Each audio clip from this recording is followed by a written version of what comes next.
Hello everyone, welcome to my second video on this channel. After recently shattering the cornfield world record, I knew it's time to take on a harder challenge. I was scrolling through the maps and then it hit me. Yes, this is it. Ouch, with only the center square. A free play challenge on a true expert map. Little did I know, what is coming up is the most intense free play gameplay that I've ever experienced. So sit back and enjoy the video. I start off by placing Brico in the center so she can level up and solo the early rounds.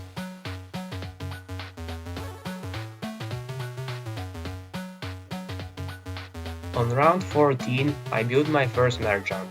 By round 27 I have 4 and by round 35 I have 8.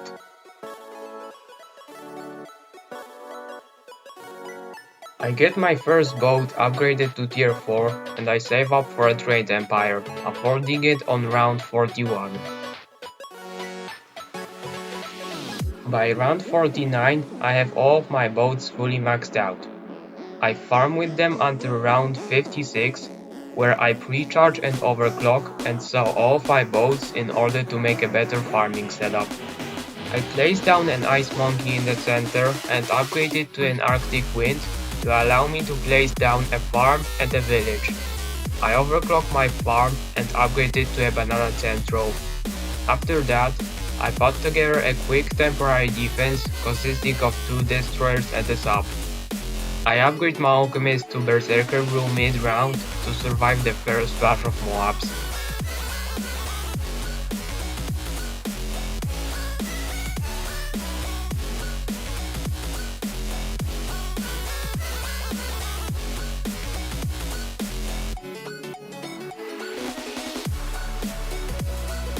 Before round 60, I saw all of my defense and suddenly 3 plantations appear on the map. I place down a boat which I upgrade to the pilot world because it can defend the rounds and make money from hooks in the process. I managed to squeeze in 2 overclocks and I start maxing out my farms.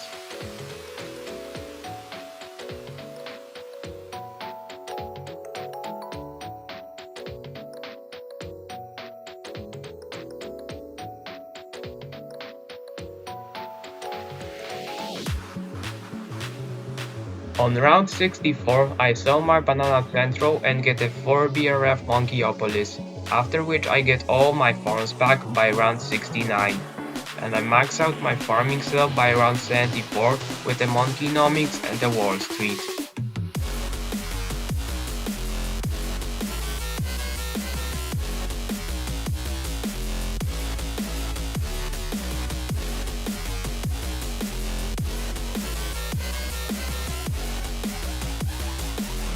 The Pirates Lord has been holding well until round 80, but after the Super Ceramics start coming out, it immediately dies, so I sell it and replace it for a better defense.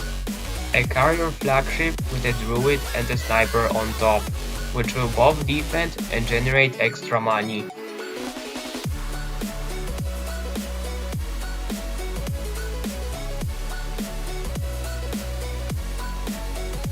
This works well until round 95, which is a complete failure, so I decide to modify my setup yet again. I place down an ace, which I upgrade to a flying fortress, 2 more overclocks and an extra druid. I decide that I am going to farm pops for the ace Paragon, and different rounds using this ace from now on.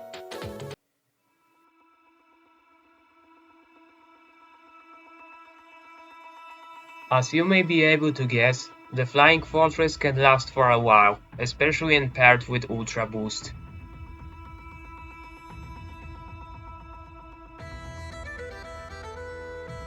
On round 128, however, I need to replace my druid with a Bloom Crush to help out my ace with the DDTs.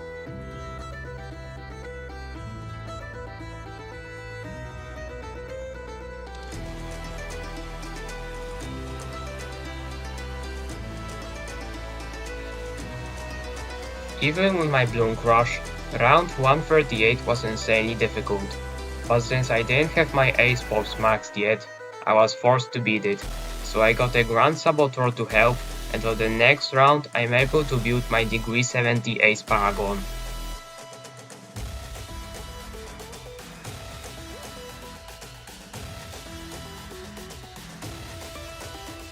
With my ace in place, I want to continue farming cash and start farming pops for the sub Paragon. I place down an engineer and a mer monkey, which I upgrade to Lord of the Abyss, and a boat squeezed as far down as possible below the mer monkey.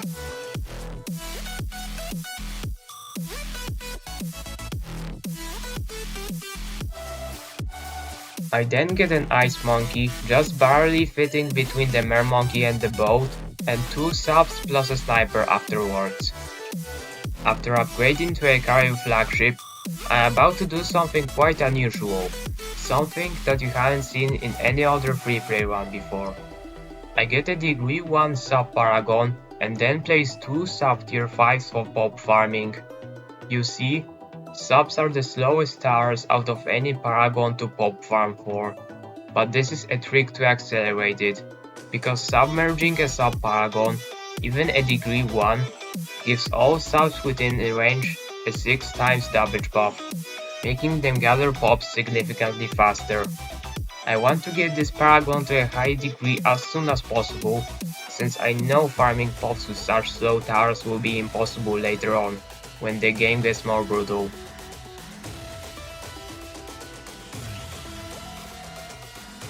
Anyways, on round 153, I get a permabrew and an inferno ring to buff the subs further and start farming pops for the goat Paragon as well. I also micro my ace Paragon by putting it in a corner and making it stay as far from the bloons as I can, so it leaves as much RB for my pop farming towers as possible. In the 160s, however, the bloon scaling starts putting pressure on my ace Paragon, so I'm being forced to use the carpet bomb or focus my ace on the bats or ZMGs from time to time. In the late 170s, this gets to the point where I have to constantly micro my ace Paragon and retry rounds just to survive. So prepare for an epic gamer ace micro montage.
Round 185, my subs finally have 60.2 million pops, so it's time to build the sub Paragon.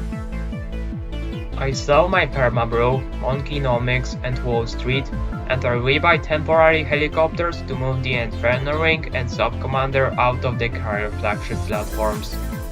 After that, I sell almost all of my remaining stuff. I then place a super monkey in specific pixel coordinates in the top left corner. After that, I get a tag shooter below it and a sub next to it, which I upgrade into a degree 70 Nautic siege core.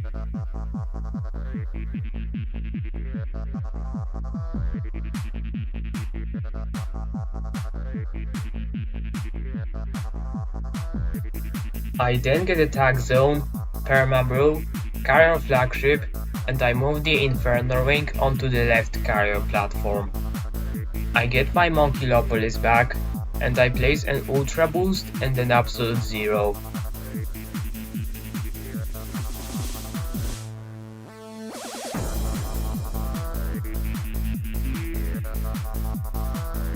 After that, I place a Wizard for pop farming, Sniper, Druid, Ninja for pop farming, and a second Wizard. I upgrade them to an Archmage, Wizard Lord Phoenix, Elite Sniper, Spirit of the Forest, and the Grand Sabo. Even with all of this new defense, the rounds stay just as hard as they were before, so it's only gonna get worse as I approach round 200, so prepare for an even more intense Ace Micro montage, where I retry each round multiple times before getting a successful attempt.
On round 202 I'm super dead, so I saw my farm, Alchemist, Super, Druid, Sniper and NG.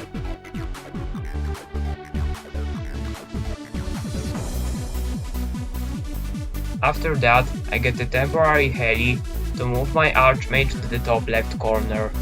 I place down some roughs and underdrives and get my degree 82 gold Paragon.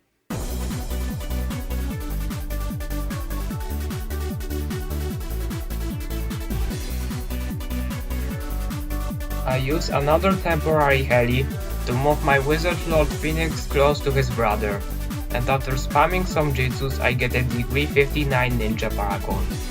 Why only a degree 59 and not 70, you may ask? Well, without this Paragon I wouldn't be able to beat the round. I needed the Ninja Paragon ASAP to massively help out with my defense, so I decided to miss out on some Grand Sabo pops by getting it early. Now, I want to continue farming cash and pops for the Wizard Paragon. I get back my Engineer and second farm, place down a boat, a Sniper, a Druid, an Alchemist and a second Sniper.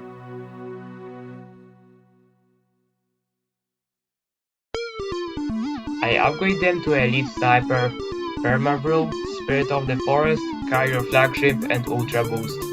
On top of the Carrier Flagship, I get an Overclock and the Prince of Darkness to farm Wizard Pops even faster.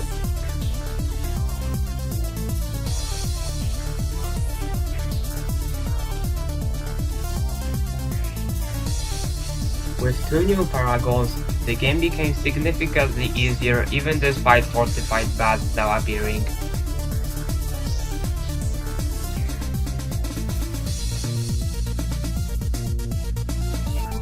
The round 200 plus scaling hits hard however, so I start leaking by round 240. So I decide to sell the Monkeynomics and fortify my defense a little. I get a Bloon Crush, a Homeland Defense, and a Moab Domination.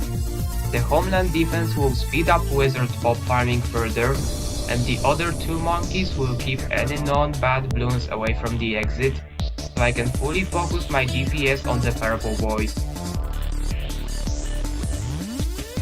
That is enough to salvage my round 240 and continue the game. Once I max out my Wizard Pops, I will take a really big step forward in building my setup.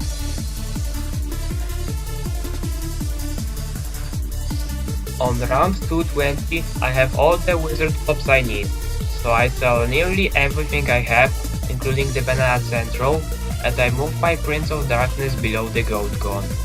A few wizards later, I get a degree 74 Paragon.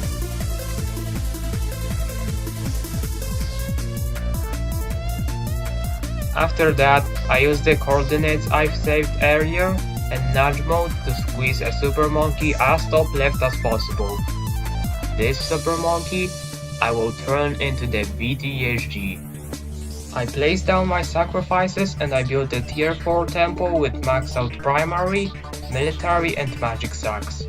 Next, I nudge an ice monkey precisely in this placement, just barely outside of the range of my temple.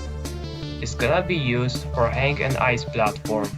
With that, I can get 2 super monkeys just a few pixels away from the temple range, allowing me to upgrade them to Legend of the Night and Anti-Bloon, so I can build my VTSG. After placing down the temple sacrifices, it's time to press the big upgrade button. The Vengeful True Sun God. Here we go.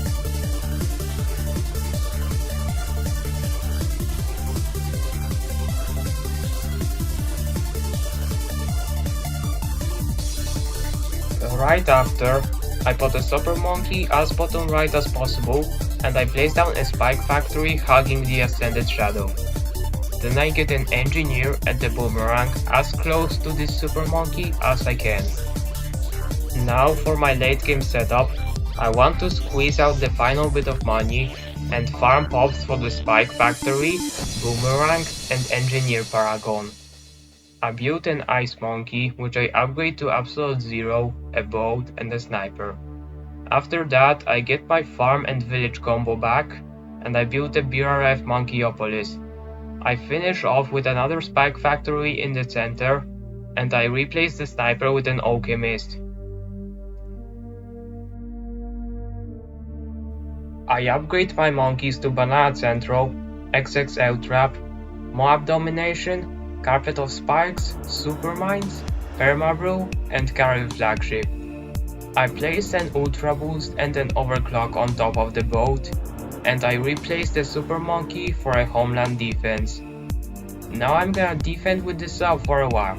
Engineer, Spike Factory, and especially Boomerang will take a lot of time to farm pops, but with VTSG's sheer power, I will be able to wait long enough without having to build more defensive towers.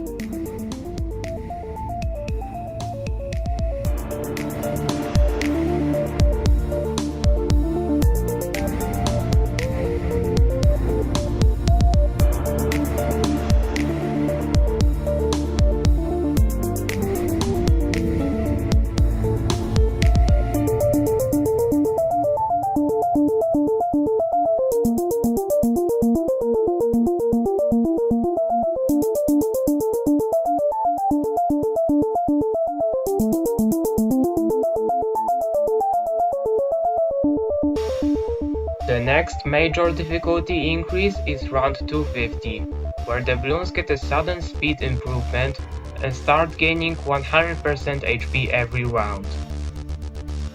As expected, I get crushed right after this milestone, on round 252, meaning my pop farming is over. Luckily, I have gathered over 60 million pops on my engineer and spike factories. I placed down a bunch of century champions and built a degree 71 engineer. A few spike factories later, a degree 81 mega massive munitions factory. It's worth it getting spike Paragon to this degree, since it's insanely strong and it gets a significant pierce increase at the degree 81 milestone.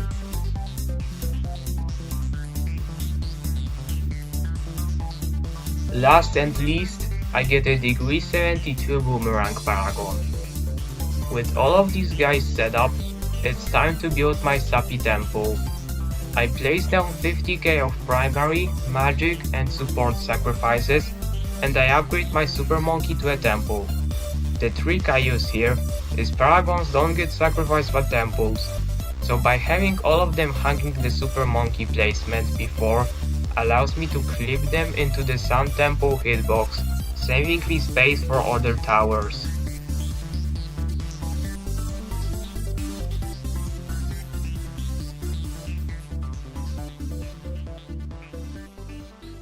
I place a mare monkey close to my VTSG in order to passive the water status, so it can receive the carrier flagship and Brico buffs. After that, I get a boat on the other side of the mare monkey, an alchemist, and a village.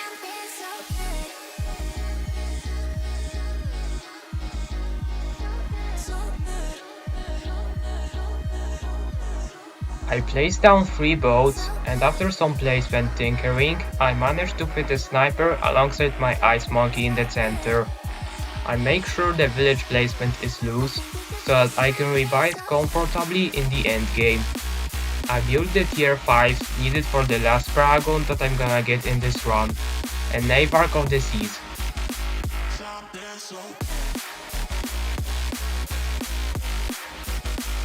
On top of the carrier flagship platform, I get an ultra boost and a druid, and I upgrade my sniper to the cripple Moab, which I'm going to ultra boost while farming pops for my boats. Fortunately, the pirate rolls grants an insta kill with its ability, and the carriers do a lot of damage, so I have all my Navarch pops by round 260.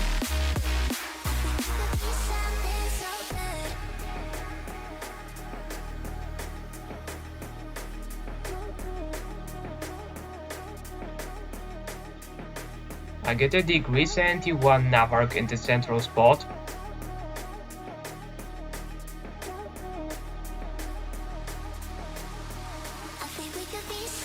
and then I place the towers that made me choose Mami Brico over Goddess Adora. 3 boats. I upgrade them to top path with the middle cross path.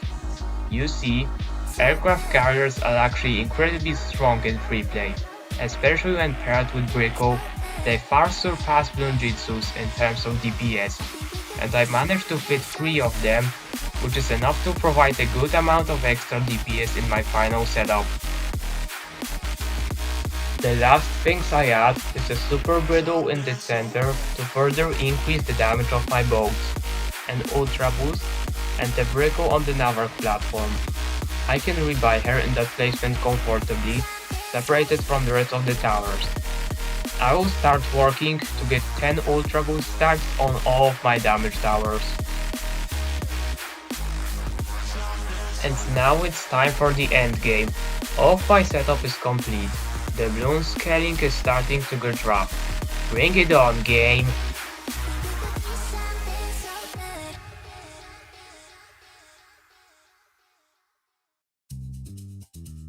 And nothing ever happens. I pass into the late 200s, but my setup still holds off all these F-bars without breaking a sweat. Looks like this challenge is gonna go much further than I anticipated, which means that I have horribly rushed my setup. If I knew that the late 200s would be this easy, I could have spent more time farming and maxing out my Paragons. Well, it's too late now. On round 300, another major difficulty increase happens, where bloons start getting 150% HP every single round, and looks like this is where the endgame action would actually happen. By the way, join my Discord server, it's linked in the description. It's a place where you can chat with fellow free players. Anyways, enough of this yapping. Enjoy this montage of my final rounds in this challenge.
Well, this is the end of this challenge. Round 326. This was a very wild game, but one thing we have left to do is check out the juicy pop counts. First off, the boats. They have around 60 million pops, on average each, which is very solid. I think my strategy with Brickle X boats has worked out really well. Moving on to the Paragons, Boomerang got 95 million pops. This is pretty solid for a cheap Paragon. Moving on to Engineer, 98 million pops. Good job. But this Paragon is pretty trash for the price. Its main use is the Paragon overclock. Moving on to the Temple, 150 million pops. Very nice. It didn't even have the support tempo buff, so that's very good. The Ghost Gun got 188 million pops. Yes, this is my goat. So much for $200,000. The Wizard got 271 million pops. And moving on to the Ace, it got 700 million pops. It was there since round 140, so it got a lot of time to gather all of these pops. This Factory Paragon got 400 million pops. Yeah, that thing does a lot of damage. And the Ninja almost got 1 billion pops with the permanent Grand Sabo ability. And the Navarch of the Seas is one of the 2 towers that managed to break 1 billion pops. Yeah, it's overclocked, it's the Navarch. We know it gets a lot of pops. It's a very strong Paragon. And the MVP of this challenge, the VTSG with 1,714,000,000 pops. The DPS is just unmatched. These Paragons can only wish for such power. So that would be it for this video.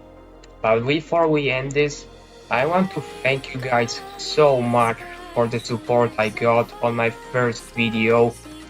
It reached nearly 5,000 views, which is just very insane to me, especially considering this is the first video on the channel.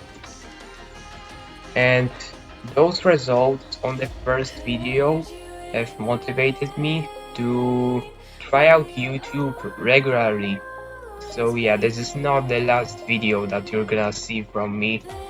I'm definitely gonna cook up more stuff, maybe get a better mic, hopefully.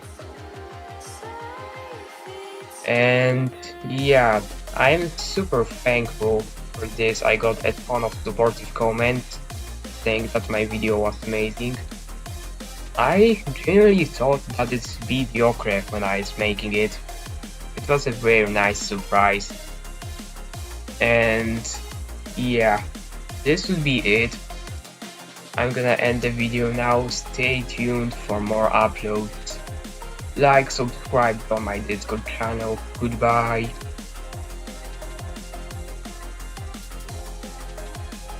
Adora Marimi!